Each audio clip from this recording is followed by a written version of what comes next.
mimi kama mwamuzi, kama kiongozi wa waamuzi, unafahamu mambo mengi sana. Hivi hapo walipo wanapata usumbufu mkubwa sana wa simu kutoka kwa hizi timu mbili, message kutoka kwa watu wa hizo timu, wa ndani ya timu na nje ya timu. Na lengo liko ni nini sasa? Ni kutafuta ushindi. Aha, kwa manake kuna watu wanatuma mpaka miamala sasa. Ndio manake Nasoro Mwinchui inawezekana akafanya dabi kawa nzuri sana, lakini uzuri wa dabi hii jinsi ilivyo imekaa kimtego sana. Ukimwangalia Mwinchui anaenda kuchezesha dabi ambayo Simba wamefungwa mara 6 mfululizo. Yanga ndio ambao wako pale katika ubora.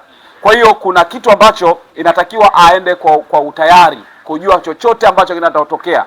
Lazima aende kwenye ubora na matukio yote yanavyotakiwa kuwa. Yaani afike kwenye matukio la halisi. Fahamu, kwa sifa ya kuchezesha dabi hajawahi kuchezesha dabi Nasoro Mwinchui. Hii ndio dabi yake ya kwanza. Lakini hata hao ambao walikuwa wanachezesha dabi, si kuna dabi ambao wamechezesha ya mara kwanza, umeelewa, kwa maana Simba na Yanga, kuna dabi ambayo alichezesha ndio akaanza kupewa imani ya kwamba anaweza kuchezesha dabi zingine. Kwa hata huyo ni sehemu nzuri ya kuanzia kucheza dabi ya Kariakoo. Lakini kwa zaidi ambayo inaendelea hivi sasa ni dabi ya Kariakoo. Young Africans kimkaribisha Simba Sports Club katika viunga vya dimba la Amani Complex pale visiwani Zanzibar.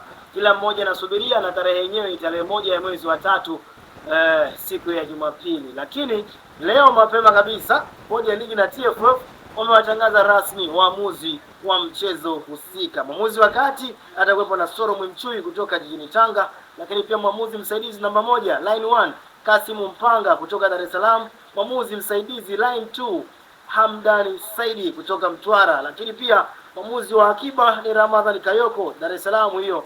Mtathmini maudhui, mtathmini maamuzi ni Israeli Njuni kutoka Dar es Salaam. Lakini hapa tunamzungumzia pia mwamuzi wa kati Nasoro Mwinchui. Niko na Lugano Israeli, mzee wa black and white. Tunakwenda kubainisha namna ambavyo mwamuzi huyu anatija kiasi gani. Je, kelele zitakuwa kwa upande wa timu ambayo imeshinda ama kelele zitakuwa kwa upande wa mwamuzi wa mchezo husika? Mimi naitwa Rama Hamdan Finance mjini, sina shamba nyuma ya kamera, yuko ndugu yangu Idrisa Santos akaendesha engo zinakuwa barabara kabisa. Kaka Lugano, uko vizuri? Safi, mambo yanakwaje? Safi, kwema. Mungu namshukuru. Niko sawa. Umeamka salama na hali ya hewa fulani hivi? Kabisa. Yaani unajua hali ya hewa kama kuna kimvua fulani, lakini ni utukufu kwa Mungu, kwa sababu kama umeamka ukiwa mzima una kila sababu ya kumshukuru Mungu, kwa sababu kuna baadhi ya watu ambao wangetamani kuona siku hiyo wanaifikia. Kuna wengine wako hospitalini, wengine magerezani, wapo wengine ambao walikuwa na vitu vya msingi sana na mchango mkubwa sana hata kwenye taifa, wapo duniani. Kwa hiyo kama umepata neema, mimi nasema hii ni neema ya kuwa mzima, na sio kwamba wewe eti unajua kukwepa ajali, wewe unajua kukwepa magonjwa, unajua kufanya nini, utakuwa ni uongo. Kwa hiyo ni wakati wote wa kumshukuru Mungu, licha kwamba tunamkosea, lakini tunahitaji kuomba toba na kumshukuru Mungu pia kwa uhai huu ambao anatupa bila gharama yoyote. Kama tungekuwa nalipishwa hata hii pumzi, sijui kama kuna mtu angetoboa. Wote hapa tungekuwa tuko chari. Hakika. Sasa bwana Lugano, tuanzie hapa.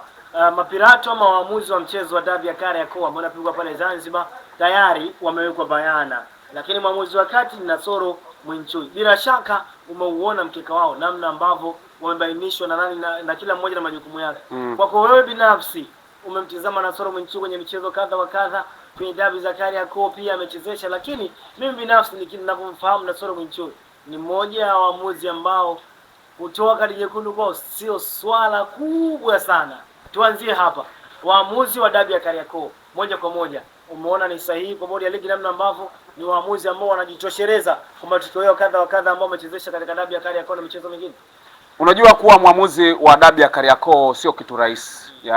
Hata wenyewe bodi ya ligi TFF wanajua ugumu wa kuiamua dabi ya Kariakoo. Sababu kubwa ni kwamba ni dabi ambazo zinakuwa na pressure kubwa sana.